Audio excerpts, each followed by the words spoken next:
Bueno, entonces dice así, en el marco de la asociación puede reinar una extensa armonía de los distintos intereses, promovida por conocimientos específicos y objetividad. Producción, circulación y consunción de los bienes se ordenan no por leyes, sino por los hombres, según su juicio espontáneo y sus intereses. Sus contactos dentro de la vida asociativa les permitirán formarse tal juicio, y por el hecho de que los distintos intereses deben equilibrarse en forma contractual, los bienes circularán de acuerdo con sus valores respectivos. Semejante modo de asociarse, según puntos de vista económicos, es algo bien distinto de, por ejemplo, la moderna organización sindicalista. En los sindicatos se discute de un modo parlamentario, y el acuerdo no se busca partiendo de puntos de vista económicos, o sea, con respecto a lo que recíprocamente cada uno debe cumplir para con el otro. Miembros de las asociaciones no serán obreros asalariados, que a través de su poder exijan del empresario el salario más alto posible, sino que los obreros o trabajadores manuales, los dirigentes espirituales de la producción y los interesados en consumir lo producido, procederán de común acuerdo con el fin de crear, sobre la base de precios compensativos, la justa relación entre trabajo realizado y la respectiva retribución. No es posible hacerlo en asambleas, por discusión parlamentaria. Esto daría motivo para preocuparse, pues, ¿quién haría el trabajo si un sinnúmero de personas tuvieran que gastar su tiempo en discusiones sobre ese mismo trabajo? Todo se llevará a cabo por arreglos de hombre a hombre, de asociación a asociación, sin interrumpir el trabajo. Solo hace falta que el asociarse esté en concordancia con el entendimiento de los trabajadores y el interés y los intereses de los consumidores. Bueno, esto fue el último párrafo, leído hace 8 días. Es bastante importante porque en nuestro mundo, en nuestro sistema de gobierno actual, el sistema capitalista, digamos, siempre se trata de arreglar todo con, con discusiones y, y se pierde mucho tiempo en esas discusiones, ¿no? Ya sean sin hablar bien o mal de ellas, sino que simplemente se pasa a un segundo plano lo que realmente es la razón de ser de su grupo, de su gremio, de lo que esté trabajando, ¿no? Entonces es importante eso. No sé si alguien tiene algo que decir al respecto, opinar diferente también puede ser, ¿no? ¿Qué piensan ustedes?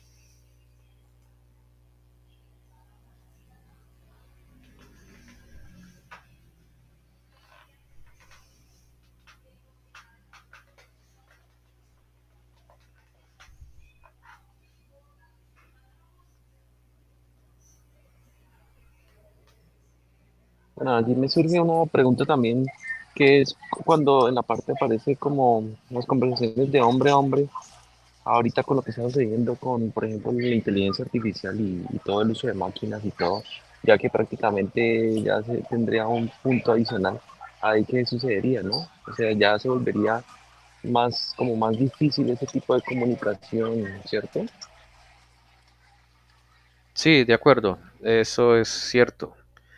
Y de hecho, ahorita se nota mucho porque esta tecnología todavía es como está empezando, tiene sus errores. Y por eso se nota, digamos, la gran desventaja en que lo atienda uno una máquina y no un ser humano, ¿no? Eh, Obviamente, en pocos años yo creo que esto se va a nivel, hablando de tecnología en la parte de a la programación, ¿no? Eso va a mejorar muchísimo, esto va a avanzar mucho y prácticamente yo creo que no se va a sentir mucho la diferencia detrás, digamos, de un chat virtual, si es una persona real o una máquina. Y ese es el problema.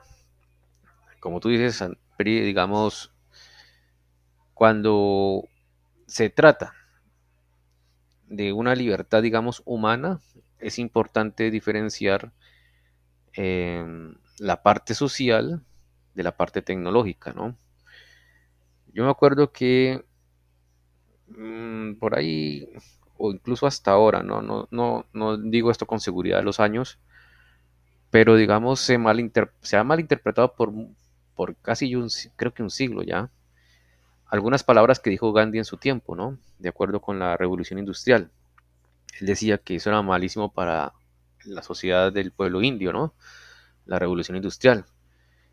¿Y qué pasó después? Décadas después, muchos pensadores, entre comillas sabios, decían que no, pues estaba muy equivocado Gandhi, porque cómo va a estar en contra de la tecnología si la tecnología es para bien de la humanidad, ¿no? Entonces, allá hay dos cosas diferentes. Una cosa es la tecnología, que se usa en pro de la humanidad, y otra cosa es el impacto social que puede causar un mal uso de esa tecnología. Por ejemplo, em, en la medicina yo creo que entre mayor tecnología haya, es más probable que se pueda curar mejor con mejor tecnología, ¿no? Ahí la tecnología está a favor de la humanidad. Pero en el caso, digamos, de una revolución industrial o una revolución de tecnologías de información y ahorita de la inteligencia artificial, cuando empieza a reemplazar la labor humana, eso sí es un problema. Cuando la tecnología reemplaza totalmente el trabajo humano, habría que ver el impacto social.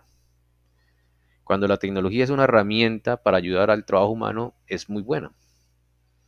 Entonces a Gandhi lo malinterpretaron, porque cuando Gandhi decía que estaba en contra de la revolución industrial, no era en contra de la tecnología, sino que un tractor le va a quitar trabajo a 1000 o a 100, digamos, obreros de la India, ¿no? Y eso va a causar mucha pobreza o una desigualdad social, económica. Y eso pasó en India. Y actualmente está pasando, digamos, en el campo, la tecnología está reemplazando la mano de obra del campesino. Digamos, lo que antes hacía 100 campesinos, ahora lo hace un tractor. Y por casi por la centésima parte, ¿no? De lo que costaría pagar el salario y las prestaciones sociales a una persona que a un tractor que no usa eso. Solamente tiene que pagarle a uno o dos operarios del tractor. Entonces el impacto social es lo que hay que tener en cuenta. Si la tecnología se usa como herramienta, es perfecto. Si se usa para reemplazar la labor humana, yo creo que hay que tener mucho cuidado. Pero bueno, no sé ustedes qué piensan. Mire que en los almacenes de cadena están reemplazando a las señoritas pues en la caja y todo por esas máquinas ya que uno mismo paga, ¿no es cierto? Pero así le están quitando pues el trabajo a tanta muchacha que a veces se paga su misma universidad, son madres de familia o jóvenes también, ¿no es cierto? Entonces, ahí eso sí no me parece bien, ¿no? Totalmente de acuerdo. Ese es un buen ejemplo. No sé si... Sí, sí. precisamente también iba a decir eso de mi mamá, que por ejemplo uno lo ve aquí muchísimo. Acá prácticamente se han quitado la mayoría de trabajos humanos y los hacen estos como las máquinas, ¿no? Las que encargan como de prácticamente todo, de muchas cosas, pues entonces ahí uno lo ve, pues claro. De acuerdo, de acuerdo. Y así va a ser cada vez peor, porque cada vez la tecnología, como avanza más, podría reemplazar el trabajo. En un futuro, digamos, yo creo que incluso lo están pensando, sino que todavía falta tecnología, en reemplazar docentes por inteligencias artificiales. Entonces, ¿qué pasa? Posiblemente la enseñanza teórica sea igual o mejor a un docente. Dudo que sea mejor, pero digamos que al menos igual. Pero los valores humanos que enseña el docente por su ejemplo a los niños, no lo puede hacer una máquina o una inteligencia artificial. Ya por ese lado, debería uno darse cuenta el peligro que corre la sociedad si empiezan a reemplazar en humanos por inteligencias artificiales o robots. Pero casi seguro que eso lo pretenden hacer, porque así el dueño del Instituto de Educación se ahorraría mucha plata, muchísima plata. Bueno, no sé si ustedes quieren opinar algo más o continuamos.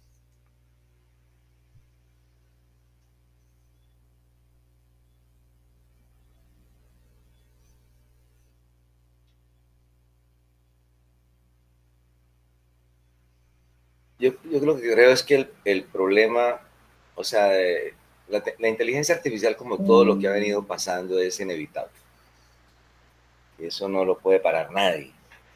El, el problema está en no utilizarla con principios éticos. ¿Sí? Y como siempre, ¿no? Hemos dicho, cuando solamente en un recurso se ve el lucro, ahí viene el problema. Yo creo que si hubiese mentes que está bien que utilizaran la inteligencia artificial, pero que se promovieran otro tipo se promovieran o se incentivaran otro tipo de trabajos, otro tipo de cosas, inclusive hasta más elaborados, pues no sería problema. El problema está en el mal uso que le damos. Es como decirla, yo no veo muy diferente la inteligencia artificial, por ejemplo, en la energía atómica. ¿Sí? La energía atómica es absolutamente necesaria, pero esa energía en manos de gente no ética, de gente no noble, pues se convierte en algo que pues, es muy grave para la humanidad. O, por ejemplo, cuando se abusa de esa tecnología, por ejemplo, el querer utilizar la inteligencia artificial para reemplazar actores, aprovechándose del legado que dejan humanos, porque finalmente la inteligencia artificial se aprovecha de todo lo que el ser humano ha hecho. Entonces, ahí es donde está, yo creo que el gran problema. ¿Sí? O sea, en no tener unos principios éticos, no utilizarlo con sentido humano, sino utilizarlo para manipular, para dominar. ¿Sí? Ese es el problema. Pero en sí mismo, yo creo que si nos ponemos a ver, todas las soluciones que da la inteligencia artificial son fabulosas. ¿Sí? Ya. Ahora, el detalle está en cómo se utiliza adecuadamente. Porque claro, una definición, un concepto, un chat GPT lo hace mejor que uno. Pero eso está todavía en algoritmos, eso no es nada sino si el ser humano no lo incorpora. Entonces, por ejemplo, en la educación, pues sí, los muchachos pueden hacer, con la inteligencia artificial todo lo pueden hacer, pero eso no significa nada, de que lo hagan o de que hagan un trabajo excelente, den una definición excelente, a que la incorporen en su proceso de pensamiento, el camino es largo. Sí, de acuerdo. Así es. Es así. Es inevitable. Cada vez la inteligencia artificial va a posesionarse más en nuestras vidas, en las diferentes áreas del trabajo y del saber, ¿no? Eso va a ser inevitable. Y sí, de acuerdo cómo se use es el problema. Mientras que sea como una herramienta para ayudar a la labor, perfecto. El problema es cuando empieza a reemplazar la labor de un humano en donde no se debería reemplazar. Ese es el peligro, digamos. Y por ejemplo, no ha pasado todavía, pero capaz que en un futuro, digamos, de aquí a 10 años, o hasta menos, pero yo digo 10 años para no dar, digamos, juicios muy prematuros, capaz que digan, bueno, como no hay tanta plata y no hay como pagar tantos docentes a colegios de primaria y llevarlos a zonas rurales de difícil acceso, o porque no se puede construir escuelas en diferentes pueblos, entonces simplemente con que haya celulares o acceso a celulares, a servicio de internet, desde ahí se puede dar las clases y enseñar. Y puede ser que lo presenten como una alternativa buena para quitar o bajar el nivel de analfabetismo, ¿no? Pero eso no es una educación correcta. Sería correcto si fuera complementario, porque se necesita, digamos, el ser humano sobre todo en los primeros años, ¿no?, de la educación primaria y bachillerato. Se necesita que haya el ser humano, el docente físico como persona ejemplar humana detrás de la educación. Eso Steiner lo ha aclarado muchas veces, ¿no? De hecho, dice Steiner que en los primeros 7 años los, los profesores, o digamos así, por naturaleza, son los mismos padres y familiares del, del niño. El niño aprende no tanto por lo que le dicen los padres, sino cómo actúan los padres, ¿no?, o sus familiares. Eso es importante saberlo. Entonces, posiblemente en un futuro quieran reemplazar profesores con con la excusa de que no hay plata para pagar profesores, o simplemente porque no, la forma de llegar a todo el mundo, la mejor forma es así, y cometerían un grave error, porque eso no es una verdadera educación, no sería correcto, espiritualmente ni pedagógicamente. Bueno, muy bien, igual es un comentario personal, mm, pero casi seguro que va a pasar en un futuro eso. No sé si alguien más quiere decir algo al respecto o continuamos.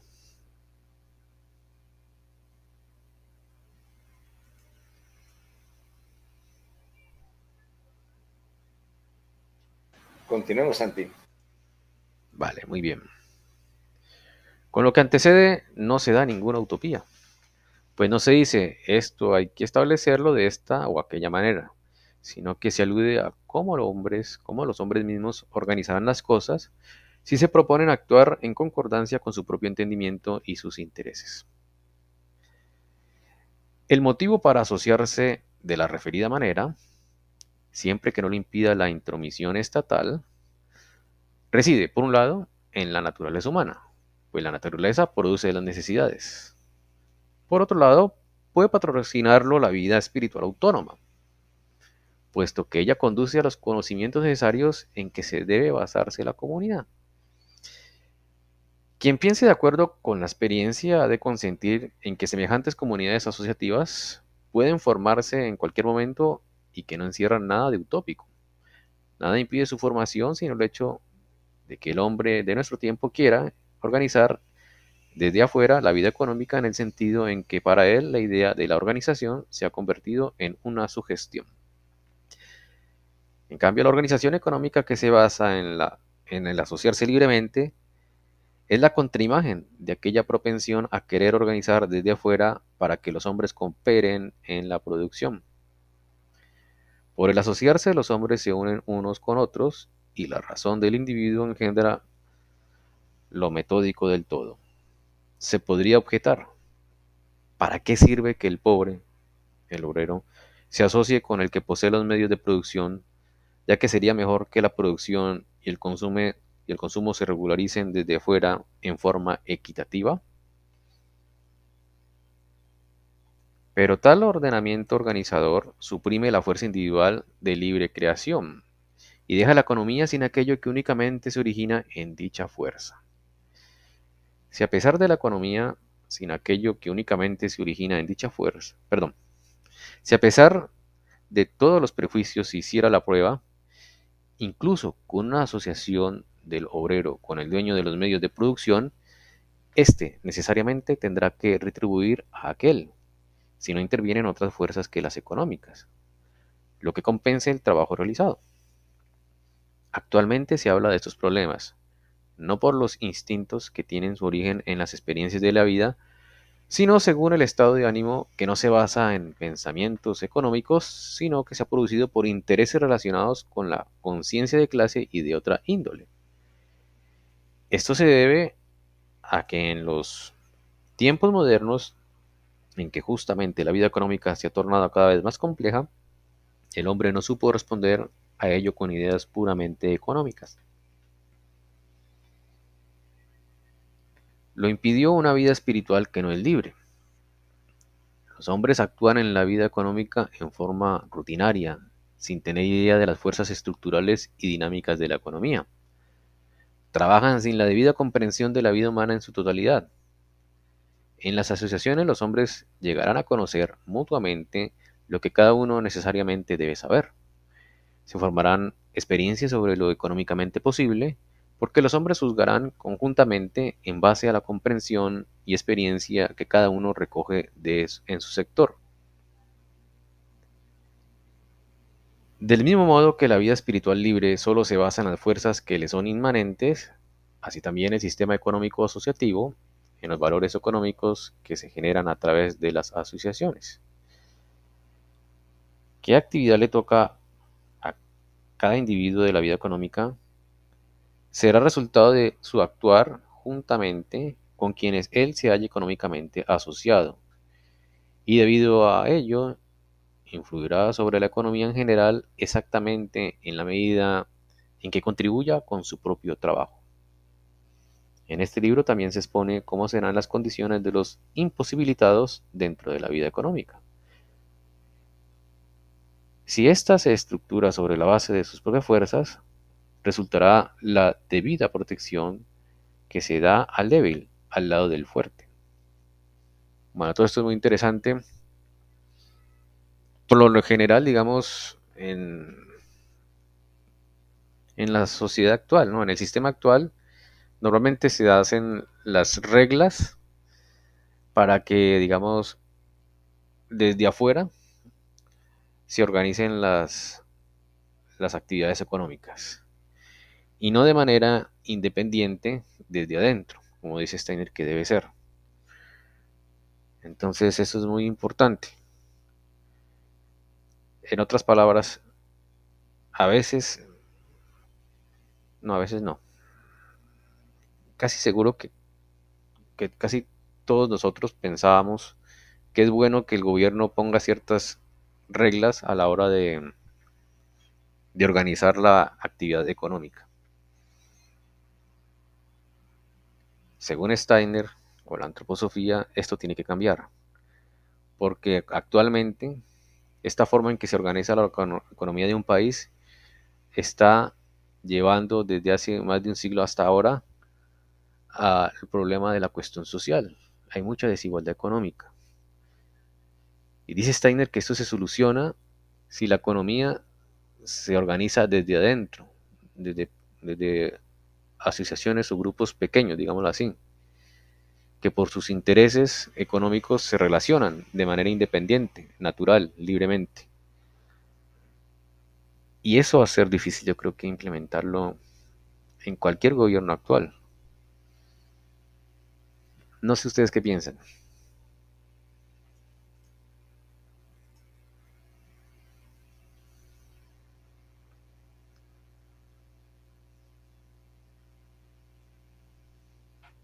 Si Es, por uno, ejemplo, un contexto que ya había... Perdón. dale Andrés, Sí, Vladimir. dale Ay, Andrés. gracias. Gracias. No, lo que veía, lo que percibo es que es lo que está sucediendo en la actualidad. Ya vemos que no es sostenible esos grandes grupos, ¿sí? Em, de muchas personas como tal. Se volvió pues insostenible en algún momento ya. Y la idea de poder generar estructuras pequeñas pero sostenibles es como el futuro, yo creo que diría yo inmediato, pero pues ahí como estamos como en esa fase de transición, ¿no? En donde allí es donde los grandes grupos van a tratar de aplastar los pequeños grupos que más puedan. Y ahí es lo que estamos viendo que cada día más hay más pocos gigantes grupos, ¿sí? Y también hay más pocos pequeños grupos, es decir, como que se polarizó todo. Entonces ahí es como uno puede percibirlo en la actualidad, ¿no? Sí, de acuerdo, Vladimir, ¿ibas a decir algo? Sí, uno con lo que lee, estamos leyendo y con lo que ve, pues uno ve que de pronto uno en un principio tenía una idea de lo público como lo más saludable, ¿cierto? Sí. Eh, pero se da cuenta uno que todo se degenera, ¿no? O sea, creo que el fondo, y habría que hacer un trabajo muy duro, y tiene que ver con lo que propone Steiner, ¿no? Es decir, cuando se abordan las cosas desde lo espiritual, las cosas tendrían que cambiar. O sea, si se lograra que en la sociedad un número mayor de personas no vieran el dinero como el objetivo, ni el lucro como el objetivo, sino que vieran que, pues, que hacer las cosas en sí mismas y pues obviamente con pues satisfaciendo sus necesidades básicas eh, es suficiente para vivir bien y para vivir feliz, ¿sí? Entonces, creo que ahí está el fondo. O sea, creer que seguir pensando que el dinero es sinónimo de bienestar y de felicidad, pues ahí es donde está el problema de las personas. ¿Sí? Uno ve, por ejemplo, gente poderosa y uno dice, ya con lo que tienen, ¿para qué más? No, tienen que seguir y tienen que seguir y tienen que seguir y que a dejarle a la familia, a los nietos, a los sobrinos. Entonces, yo creo que ese es el problema del ver en las cosas el look. ¿Sí? Yo creo que en anteriores ocasiones se ha puesto ejemplos como en la profesión médica, ¿cierto? Querer ser médico por decir algo y escoger algo particular como la cirugía plástica, por decir algo, que puede ser algo muy noble, pero escogerla para enriquecerse lleva a que las cosas se deformen, a que las cosas finalmente llegan a un punto donde realmente no van más y por el contrario traen cosas, las consecuencias son muy negativas. Lo mismo, por ejemplo, si las instituciones educativas, o privadas o públicas, pensaran más digamos que tendrían que tener carreras que respondieran a las necesidades de la sociedad y no las carreras que porque tienen alta demanda, generan mucho dinero, pues la cosa cambiaría, ¿sí? Pero no es así, o sea, se tiene medicina, se tiene derecho, se tienen ciertas ingenierías, porque a la gente le gustan y en la realidad la gente ni siquiera sabe por qué le gustan. ¿Sí? Uno diría, no, es que es la decisión de la persona, pero no es así. La persona no sabe realmente eh, a qué lo lleva una determinada profesión. Lo hace impulsado por motivos económicos o influenciado por la familia. ¿Sí? Entonces, creo que ese es un problema muy serio. Sí, totalmente de acuerdo, Vladimir. Sucede mucho y es porque el capital o el dinero es el que manda, ¿no?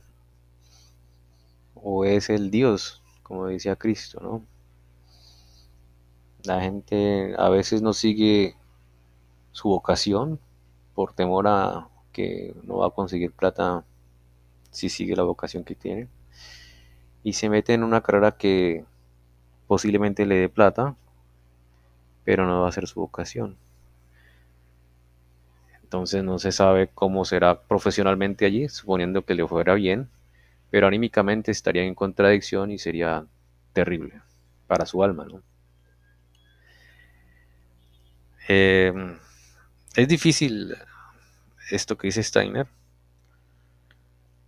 eh, pero se supone que si naturalmente o libremente las personas empiezan a agruparse de acuerdo a sus necesidades y, y vocaciones profesionales o de trabajo o de lo que saben hacer, sale de manera correcta. Más o menos yo lo veo así, digamos, puede ser un ejemplo chiquito, pero creo que podría funcionar. Digamos, alguien que sea buen cocinero, pone un restaurante y le va bien, pues si en cierto, digamos, si lo hace bien, le puede ir bien. Entonces, se puede luego él hacer una agrupación o una especie de concatenación, asociación con los productores campesinos que le proporcionarían, digamos, los insumos, ciertas verduras, ciertos componentes que necesita para su preparación culinaria. Y eso sale de manera natural. se supone que eso podría funcionar mejor que cuando hay ciertas leyes que organizan desde afuera la actividad económica. Yo creo que más o menos uno podría intuir todo esto si lo aplica a cosas más complejas que hay problema en este momento. No va a ser de Colombia, sino de todos los países. Por ejemplo, la parte de la salud o la parte de la educación son problemas que casi todos los países lo deben tener, ¿no? Y no creo que hayan llegado a una buena solución. Digamos, con mentalidad abierta y teniendo en cuenta, digamos, la libre voluntad humana, lo más probable es que sospeche que si esto se llega a organizar de manera natural, no desde las cadenas que ponen las leyes del gobierno, seguro funcionaría esto mucho mejor. No sé ustedes qué piensan. ¿Pri, vas a decir algo? Sí, ¿no? Y lo vemos, por ejemplo, en la parte de la salud. Por ejemplo, los megacentros que gobiernan todo, la ONU, la OMS, ¿cierto? Entonces, por ejemplo, lo vemos con lo que está sucediendo ahora. Entonces se dio una alerta de smallpox, que es como varicela del mono, y se dio una alerta ya, la OMS dio la alerta así como la vez pasada del COVID, y entonces ya entra todo el mundo en alerta, y entonces alerta mundial, y entonces empiezan a comenzar como otra vez la misma vaina del COVID. Entonces uno lo ve que desde el punto de vista, digamos, si uno piensa científicamente, uno se da cuenta que el sistema inmunológico es importantísimo, ¿sí? Más que depender de cosas de afuera, es poder despertar las fuerzas innatas de defensa. Entonces, en vez de potenciar hábitos de vida saludables y medicina preventiva, lo que potencian es un miedo, es meterle miedo a la gente para comenzar nuevamente a dominar masas. Eso lo vemos, por ejemplo, en la parte de la salud, en donde la OMS y la ONU son los que gobiernan prácticamente todo y ellos dicen una cosa y entonces ya se tiene que cumplir, ¿no? Ahí es donde uno ve cómo es que es la... Y el que no lo cumpla, le va súper mal. Entonces ahí es donde uno ve cómo está de manipulado todo, ¿no? De acuerdo, de acuerdo, de acuerdo. Por ejemplo, Pri, me corrige si me equivoco.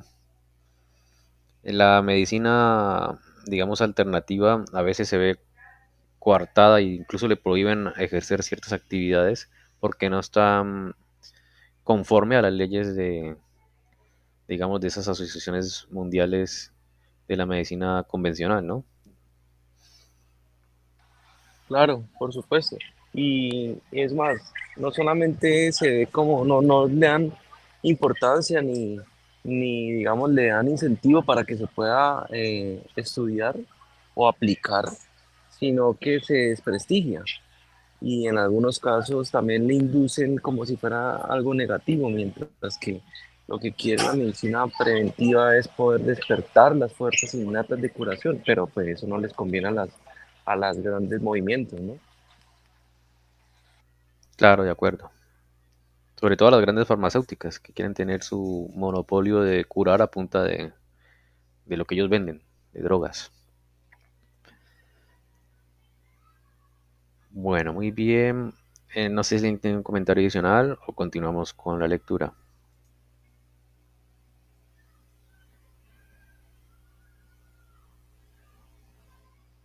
Continuemos, Santi. Vale, muy bien.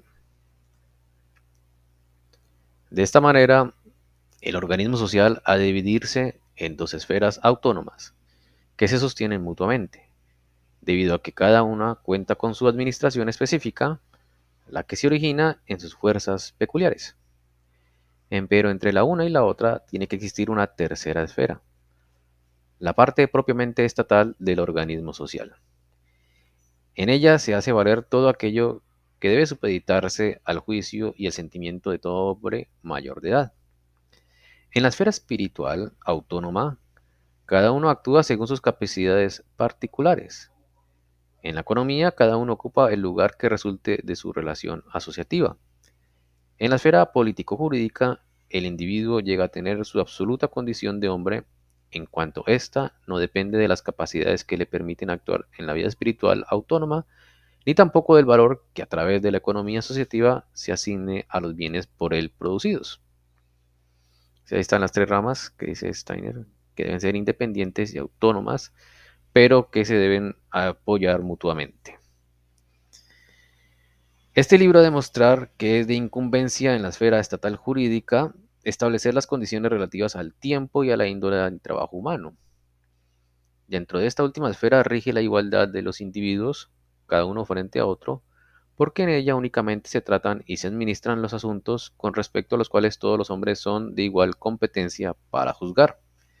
En este sector del organismo social se regulan los derechos y los deberes del hombre.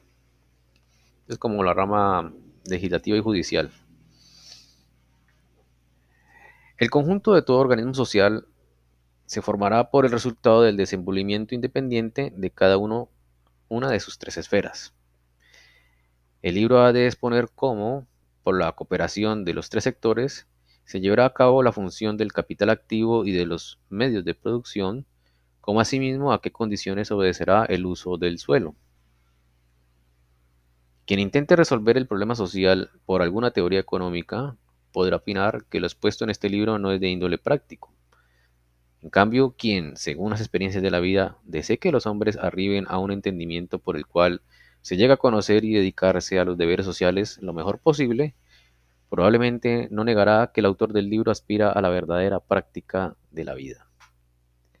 El lector se dará cuenta de que este libro trata no tanto de los fines del movimiento social, sino más bien del camino que en la vida social debiera tomarse.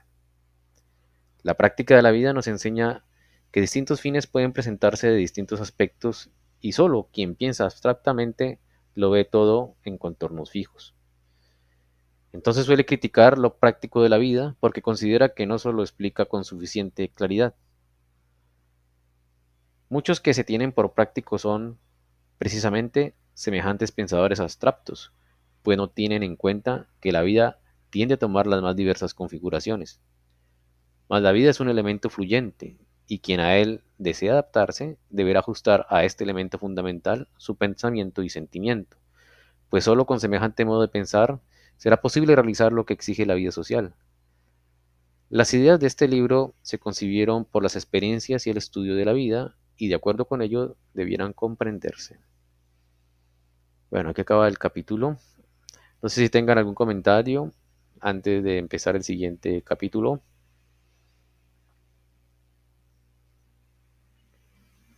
O empezamos con el capítulo que sigue. Ustedes dirán.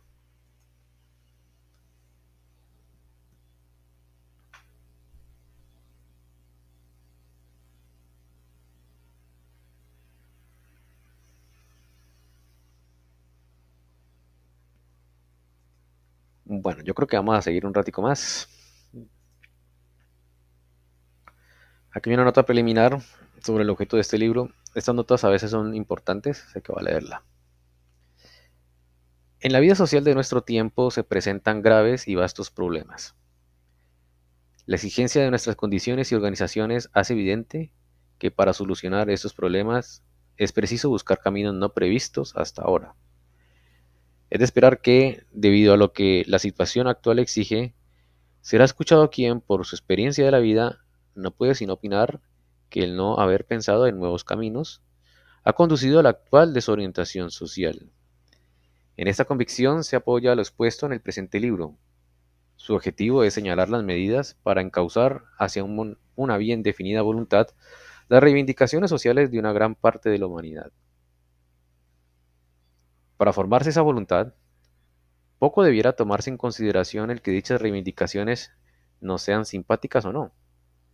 Existen y hay que contar con ellas como hechos de la vida social.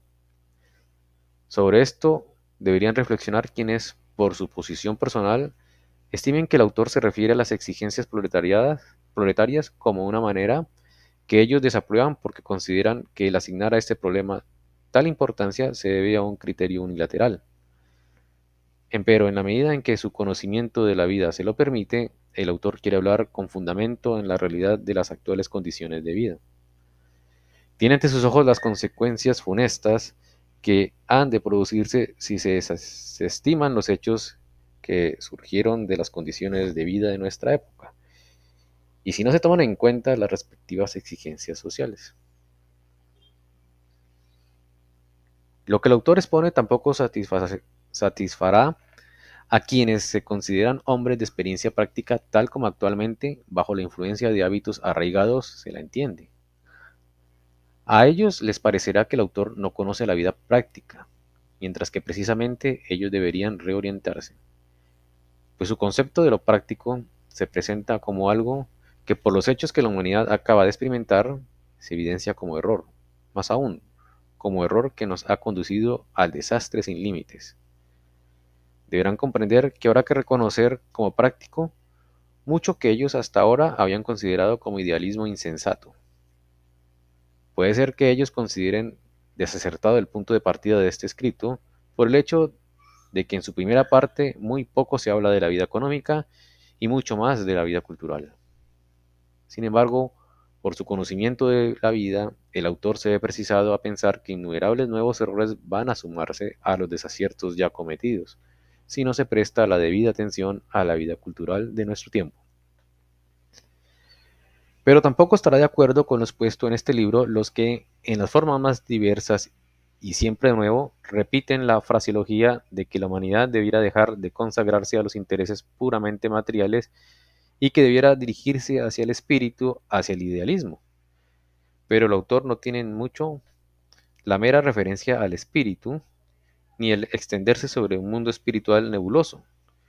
Únicamente reconoce la espiritualidad que se convierte en contenido propio de la vida humana, contenido cuya virtud se evidencia lo mismo en el cumplimiento de las tareas prácticas de la vida como en la formación de una concepción del mundo y de la vida humana que satisface las inquietudes del alma.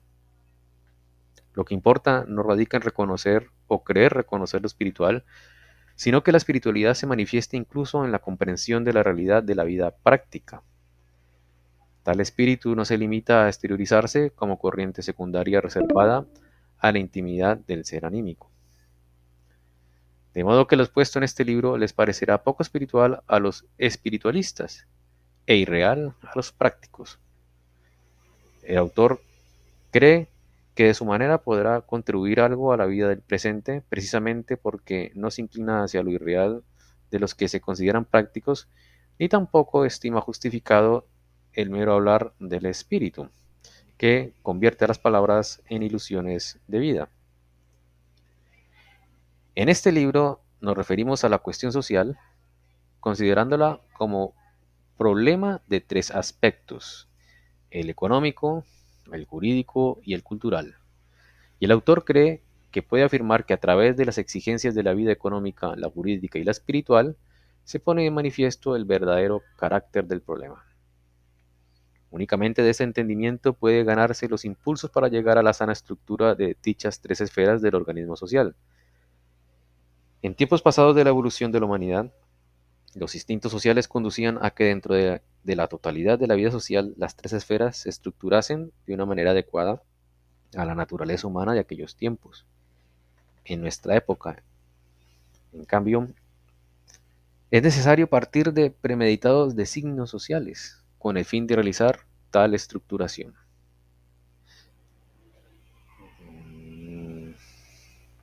En los países donde por ahora debieran buscarse la realización de esos propósitos, existe, desde los referidos tiempos pasados, un confundirse, no adecuado a las exigencias de la humanidad del presente, de los antiguos instintos sociales con la conciencia moderna.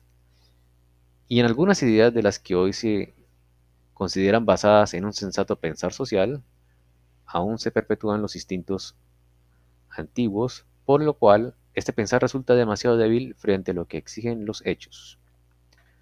Mucho más de lo que se piensa hace falta que la humanidad del presente abandone y deje atrás lo que ya no tiene vida. El autor opina que para comprender cómo debieran estructurarse la esfera económica, la jurídica y la cultural, en sentido de una vida social sana, como nuestro tiempo mismo lo exige, es preciso reconocer de buena voluntad lo que acaba por expresarse.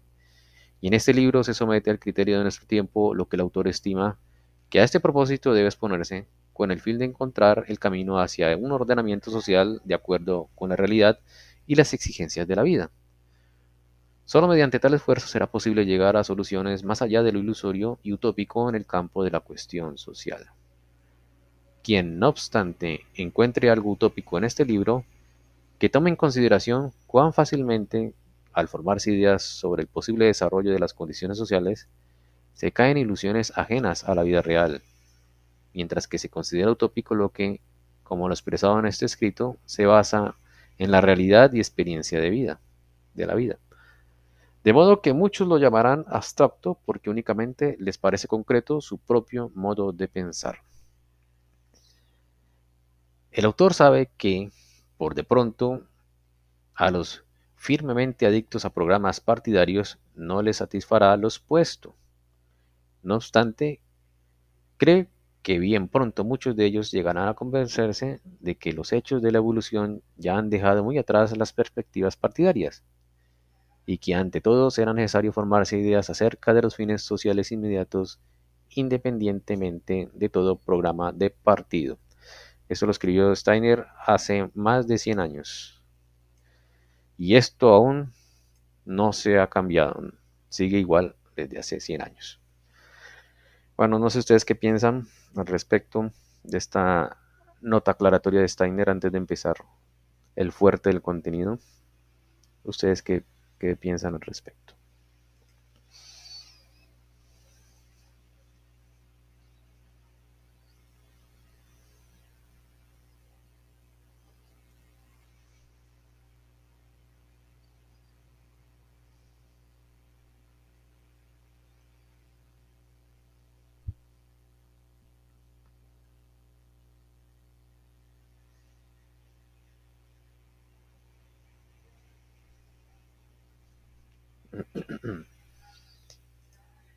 Nuevamente nos damos cuenta de la vanguardia de Steiner, pero también de lo triste que sucede en la actualidad, porque prácticamente él lo menciona y ni siquiera lo estamos viendo ahora, apenas se está como vislumbrando un poco, ¿no?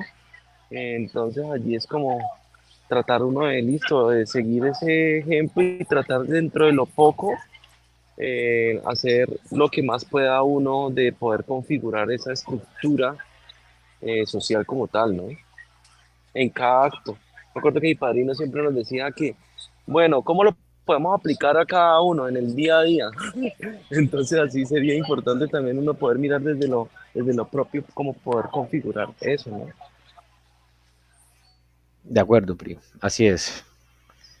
Esa es la mejor forma de, no solamente de ponerlo en práctica, sino de uno volverlo propio, interiorizarlo, ¿no? Porque si no, quedaría esto como mera teoría y posiblemente de mera teoría utópico. En cambio, si uno lo vuelve práctico en uno mismo, significa que puede ser práctico en la sociedad. Muy bien, ¿alguien más tiene algún comentario al respecto? ¿Pregunta? ¿O quedamos ahí? Ustedes dirán.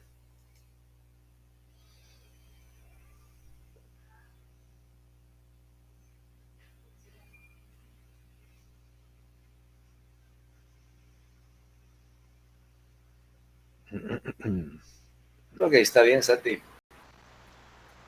Vale, muy bien, de acuerdo. Ya además ya estamos sobre el tiempo.